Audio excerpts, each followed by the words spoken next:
ಆ ಮದುವೆ ಕಂಟ್ಲ ಹಂಗೆ ತಾಳಿ ಕೈ ತಗೊಂಡು ಹಂಗೆ ಕಟ್ಬೇಕು ಅಷ್ಟೇ. ಇದೆಲ್ಲ ಯಾಕೆ? ಅಯ್ಯೋ ದೊಡ್ಡ ಮನುಷ್ಯರು ನೀವು. ನನ್ ಕಾಲಿಗೆ ಬಿಡ್ಬೋದಾ? ಅಲ್ಲಪ್ಪ, ನನ್ ಪಾಲಿನ ದೇವ್ರು ಕಣಪ್ಪ. ಅಯ್ಯಯ್ಯೋ ನಾನೇನಂತ ಗಣಂದಾರಿ ಕೆಲಸ ಮಾಡಿದ್ದೆ. ಅದ್ ನಿಮ್ ದೊಡ್ಡ ಗುಡ. 25 ವರ್ಷ 3 ತಿಂಗಳಂದ್ರು ನನ್ ಮಗಳ್ ಮದುವೆ ಮಾಡ್ಸಿದ್ಯಪ್ಪ. ಅದ್ಯಾವ ದೊಡ್ಡ ವಿಷಯ ಬಿಡಿ. ಏನ್ 3 ತಿಂಗಳು ಜಾಸ್ತಿ ಆಗಿದೆ, ಅದನ್ನ ಹೇಳ್ದ ಹೋದ್ರು ನಡೀತಾ ಇತ್ತು ಅಲ್ವೇನಾ? 3 ತಿಂಗಳು ಜಾಸ್ತಿ ಆಗಿರೋದು ಅವಳು ವಯಸ್ಸಲ್ಲಪ್ಪ. ಅವಳು ಹೊಟ್ಟೆಲ್ ಬೆಳಿತಿರೋ ಮಗುಗೆ ಪ್ರೆಗ್ನೆಂಟ್. ಅಡ ತಾಳಿ ನೋಡು ಒಂದೇ, ಕಾಲುಂಗ್ರ ನೋಡು ಒಂದೇ, ಹೊಟ್ಟೆ ನೋಡು ಅಂತ ಹೇಳಲೇ ಇಲ್ವಲ್ಲಣ್ಣ. ಅಯ್ಯೋ ನೀನ್ ಸಾಯಕ್ ಹೋಗ್ತಿರೋರ್ನ ನಿಲ್ಸಿ ಬಾಳ್ ಕೊಟ್ಟಿದ್ದೀರಪ್ಪ. ಅಯ್ಯಪ್ಪ ನಿನ್ನ ನಿಲ್ಸಿ ಬಾಳ ಕೊಟ್ಟಿದ್ದೀನಿ, ಈಗ ನನ್ನ ಮಲಗಿಸಿ ಗದಗ್ತಾರಲ್ಲ. ಅಯ್ಯೋ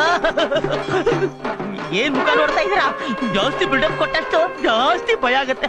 ಬನ್ರಪ್ಪ ಬನ್ರಿ ಬನ್ರಿ.